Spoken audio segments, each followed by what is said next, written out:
Try natin si ate mag sasaing.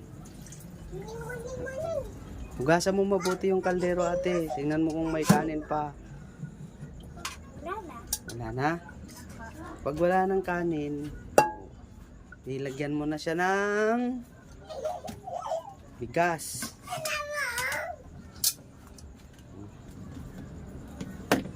Labas mo yan ate. Labas mo para hindi mahulog. Labas mo yan.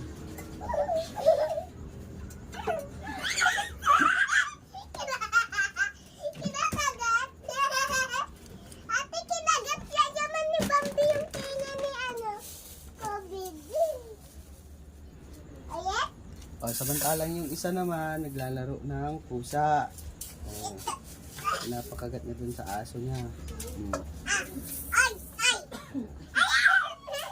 Ayan tuwa. Ate, ilan na yung lagay mo ate? Madami na ata.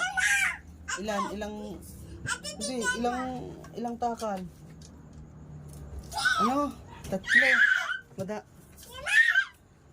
Sige, balik mo to. Bigasan. Oh. Balik mo yung bigasan.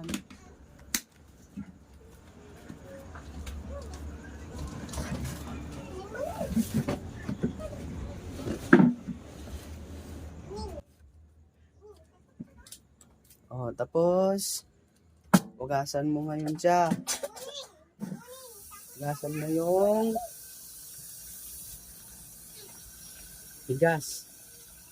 Unuin mo muna ng tubig yan ate.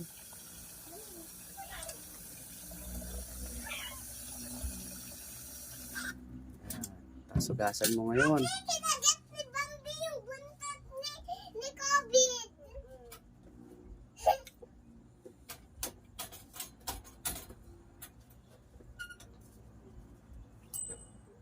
Yan, matuto kayo para kahit kayo na lang matitira sa bahay, makapagsaing kayo. Kahit hindi mo hawakan yan na ganyan, ate, dahan-dahan mo lang na i-ganon o para maubos yung tubig. Yan, dahan-dahan mo lang. Sige. Op, matapon na.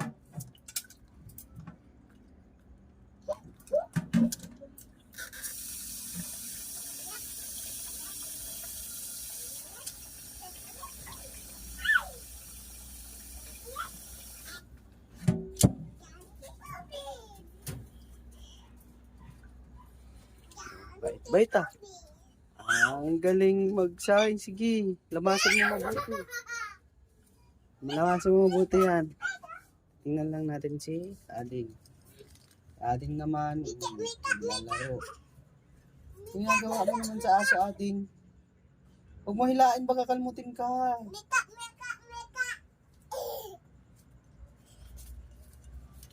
Oh, ayan naman yung aso namin makulit. Oh. Malaki na rin siya. Malaki na rin. Ang aso namin makulit. Ito naman si Bunso na makulit. Ano na kung nangyari ate? Okay na yan.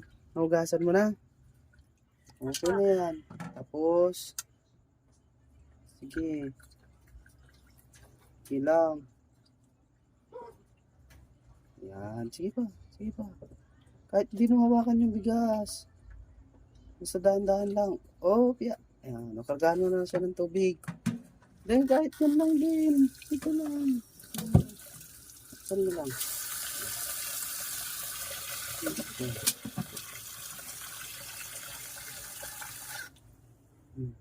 Madami ba sinaing mo?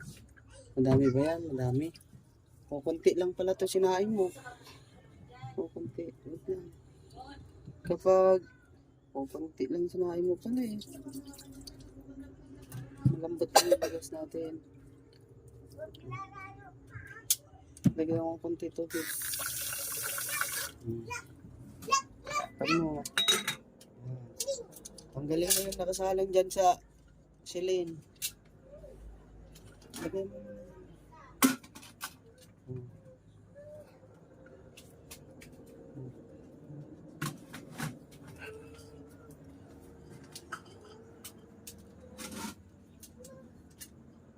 May mga bata na masipag. O, ayos mo. Ayos mo. Tingnan mo kung bukas yung gasol. Ayun. Bukas ba? O, sige. Open mo. Yun. Huwag mo na, sige. Ayan, konti mo. Okay. Very good. O, bantayan mo yan, ha?